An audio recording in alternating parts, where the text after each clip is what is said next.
Hey there, Nico here from Zamiaceae Flora. It's been quite a while since I've done a video.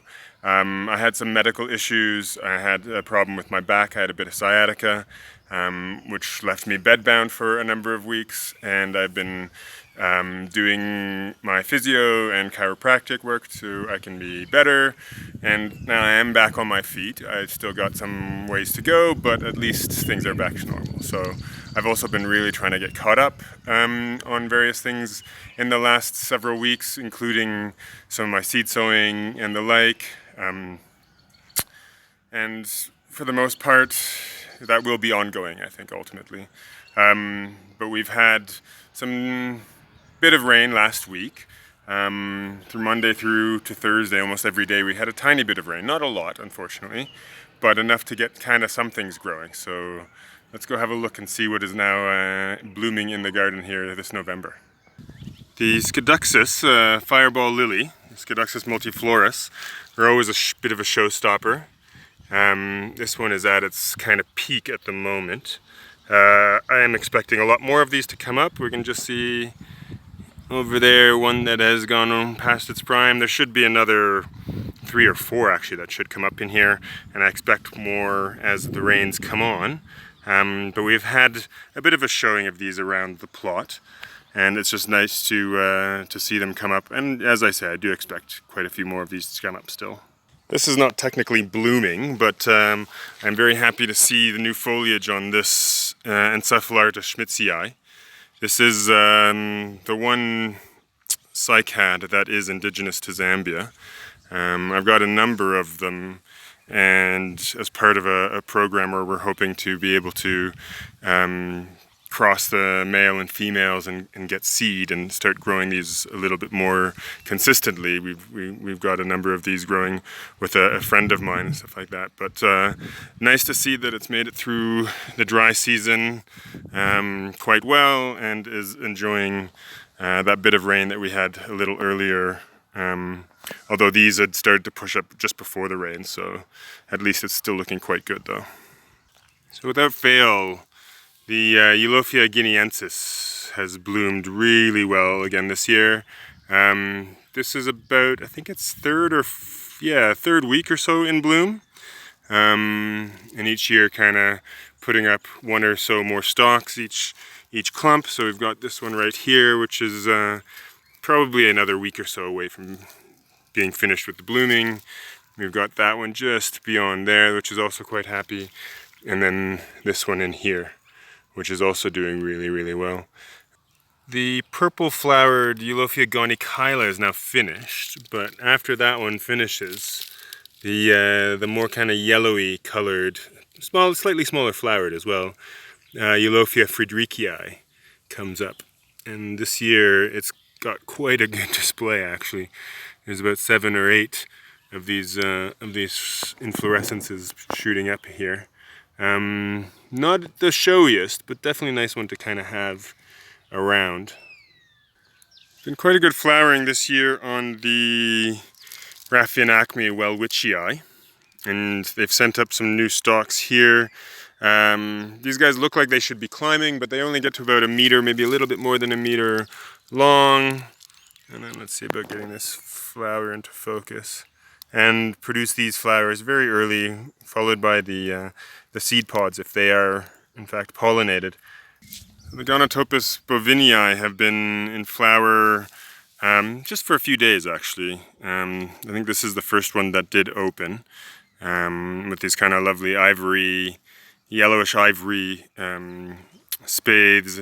The thing that's nice about this is that it usually puts up about 3 flower stalks, so you know, when this one is finished, these other 2 will start to come on as well.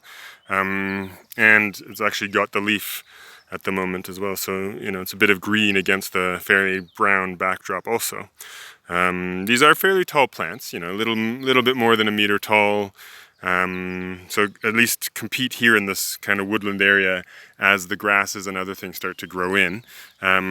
This is a green stemmed or green petioled variety that I have. I do also have a collection that has gray petioles, which I'll show also. I do kind of prefer the one with the gray petioles. It's something a little bit more ornamental about it in the long run, I think. But this one is still a fantastic grower and, you know, reliable flower every year. So a great addition to the garden here. Unfortunately, the lighting is not the best on this at the moment. And, you know, actually we're reaching towards the end of the blooming period of the population of Amorphophallus, mossambicensis that we've got on the plot here. You know, every year I can show dozens of pictures of what the different flowers are like and stuff like that. So yeah, when I try and zoom in, at least to focus on the inflorescence, the background starts to get washed out a little bit more. But yeah, no, it's been a good period so far for these guys. You know, we've got several dozen flowers that have already bloomed. We've got this little guy here, which has yet to open up. There's actually a number in the landscape already that have been fertilized. These guys here are starting to grow the stalks quite a bit longer, so they will be setting seed. And yeah, so give it another month and we'll have a bit of a forest of little seed heads coming up. Again, this is a very early flowering for this little one. This is Cyanastrum johnstonii in the Tecophilaeaceae family, same as the Chilean blue crocus. It's got these lovely kind of almost sky blue flowers, not deep blue, but kind of a sky blue flower. And these are buzz pollinated. The bees that land on this have to buzz and vibrate at a certain pitch to then get the pollen to come out. This is a little unexpected. These guys seemingly came up quite a bit early this year. I'm still waiting for more rain, which then the majority of them will start to come out at that stage. But also, we have a bit of a strange occurrence this year as well, in that we've got the Costus spectabilis, the later flowering form, and then the Costus spectabilis, the form that flowers well before the leaves start to emerge out at the same time, which is kind of a bit of a rarity, actually. This one, as you can see, it's really kind of a washed out yellowy color. This one is not nearly as impressive as this kind of golden orangey color on this flower here. This guy has shot up a little bit earlier than expected. The leaves on him, even though his flowers are much more ornamental, the leaves on him are not nearly as big. You can kind of see a difference here between last year's leaf, or one of the leaves from this plant here, versus one of these leaves from this plant here. So there's a bit of a trade-off in terms of growing these, you know, less of an interest in the flower side on this, but much more of an interest in terms of in the leaf production, which, as I say, these guys can be almost dinner plate size. Like, you know, that's probably about 10 inches or so across, or 25 centimeters across. Whereas these leaves are much more subdued, but they do have this kind of nice little red margin along the edge. Let's see if I can get in there to see that. Yeah, you can just see the red margin on this one. Whereas this one, these guys are just plain old green. They're not colored in any kind of way whatsoever. We do actually have Costus macranthus flowering at the moment as well. So I'll go and show you that, and I'll pick one of these spectabilis flowers so you can see the size difference between the two. Here we have Costus macranthus. Now, you know, the rhizomes on this do not quite grow as large or as thick as spectabilis in my experience, but this is still in about a 20 or 25 centimeter deep pot. So I still try and grow them in such a way where they can get down as far as they need to. You know, if we bring in the if we bring in the Costus spectabilis flower, I'm just trying to see if I can do it in such a way to compare the two. Let's see here.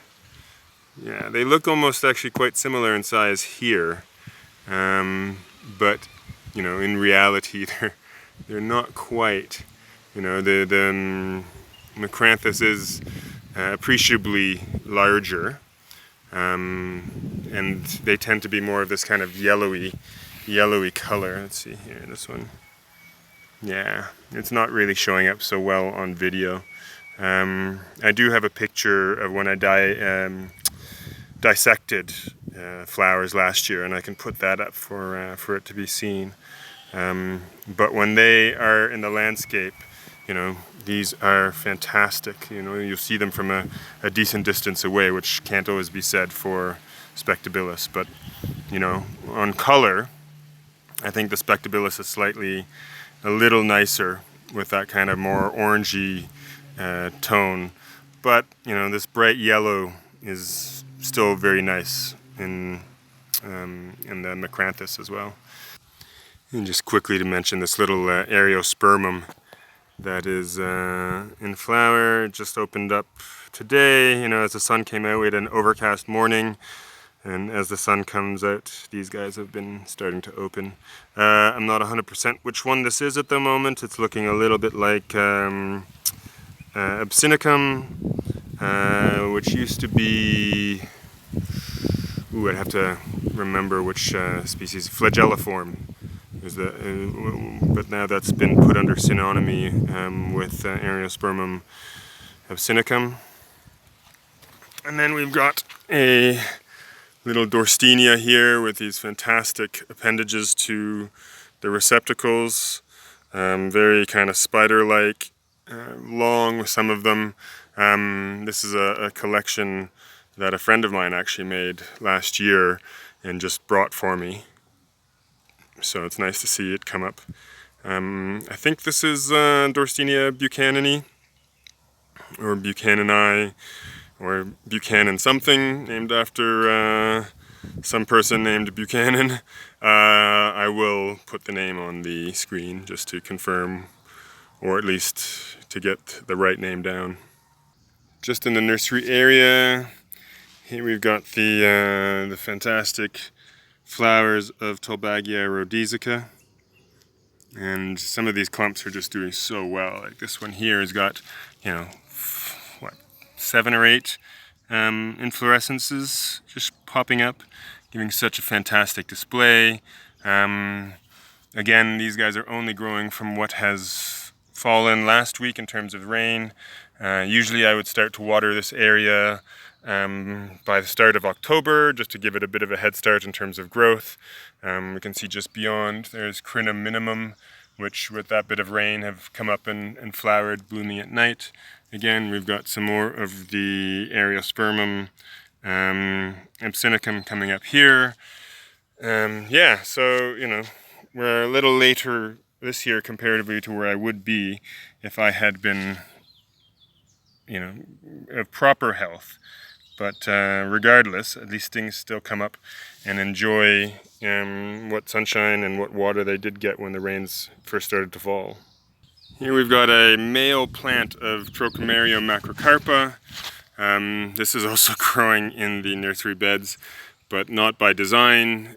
This was in place, and when we started to dig out the beds,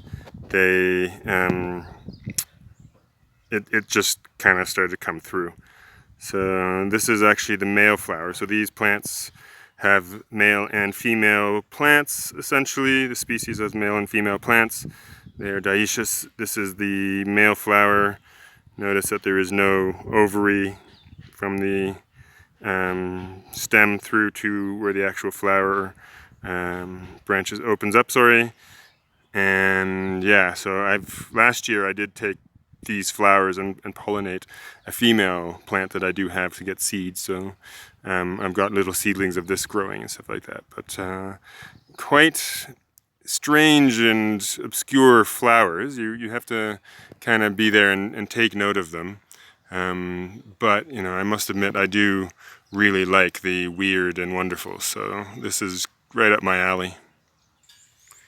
Here we've got the little flowers of Tolbagia leucantha. This is actually indigenous to the plot. When I first came back and started checking out what we had growing on the farm here, I came across this and have spent the last several years, collecting seeds from the population in the greater landscape and trying to grow more of them. Not the most showy in terms of the tepals, which are kind of like a greenish white, but I do love that bright orangey corona to these flowers, and I think there has been some hybridization between this species and Cameronii, Tolbagia cameronii, where you're starting to see a little bit more color in the coronas on some of the Cameronii seedlings that I've been growing out over the last several years. I've not really been on top of it this year to have been out here to capture these guys in flower. Here we have Adenia goatsii on this side and Adenia ovata on the right. This is the first year I've seen actual fruit set on the ovata, and I'm not sure if there's been maybe some hybridization, if some insect has come through and gone through and pollinated. I usually do get seed pods on the goatsii, even though this is the only specimen I have. Those seeds have germinated for me last year and the year previous to that. So I don't know if it is setting seed without pollination or if there is another plant around. I do know, I collected this one south of Lusaka. I do know that there are a population at Lilai Lodge, because I've come across it growing at Lilai Lodge as well, but I don't know how far pollinators will go on these guys here and stuff like that. Fantastic little plants. These are not like some of the other Adenia species climbers. These are essentially prostrate. This one would have its leaves set out flat on the surface of the soil. Here I've kind of exposed the tuber a bit. This one here still has it where the tuber is not exposed, and you can see as it would as the leaves would expand, they'll lie flat on the soil surface, whereas these guys, they get propped up a little bit more over it. This one has slightly longer and more narrow leaves on it. This guy at the moment is just suffering a little bit of water stress, but that kind of purplish tinge to his leaves is actually very attractive, but it shouldn't be that way. These should be a little bit more on the green side. I do need to give these guys some water, seeing as they have started to grow already. I am glad to see that this guy wasn't destroyed when we put in a new shade structure here on the nursery side. This is Cyphostemma rhodesiae. These guys are not easy to transplant. I have tried to move ones before, and we actually did also dig up one that was in the footprint of where the shade house has gone. I did not realize that this guy was so close. Let's see if we can get in close to these flowers here. Yeah. The flowers, individual flowers, are quite tiny. As with most members in this family, the colors are usually that kind of yellowy green or green, sometimes with red-tipped tepals and stuff like that, tepals. Not the most showy flowers, but they do have fruits that will form afterwards, like little grapes, and these are fantastic for the birds. The birds love these in terms of when the grapes are ready. So I don't know if this guy, well, he'll probably stay here. I don't have any plans on digging him up to move him, and we'll see. Hopefully he'll get bigger every year. So I'm going to end it here, looking at this Amocharis tiniana. It is in bloom. Well, it actually opened up last night. Now we got that kind of pink color as the flowers begin to fade. I took a bit of video last night, so I can put that on the screen. You can see when they come out, they're kind of brilliant white, and then as they fade, or as the flowers fade, they just continually get darker pink until that's it. So by tomorrow, these will be another shade or so darker, and then we'll be finished. But this bulb was grown from seed. This is about 5 or 6 years old. Here's another one that I've got also in a pot, and then have partly exposed the bulb for interest's sake. Kind of want to see how this will do. I've seen people grow Buffonae partly exposed in the West and treat it almost like a xerophytic plant. Kind of curious if this will also work out in the same kind of way, but I do like the way that these leaves are almost octopus-esque as they grow and stuff like that. So in that kind of fan shape from above, but when you're looking at it from the side, it gives that kind of interest, almost like leaves of a yucca or similar shaped plants as they grow. But yeah, we'll leave it there for now. I hope you enjoyed this tour of what's happening in November, and stay tuned. We'll start to do more of these videos again as the season comes on, and also develop kind of some new videos that we're got in the works. So keep posted, and we'll chat again soon. Cheers.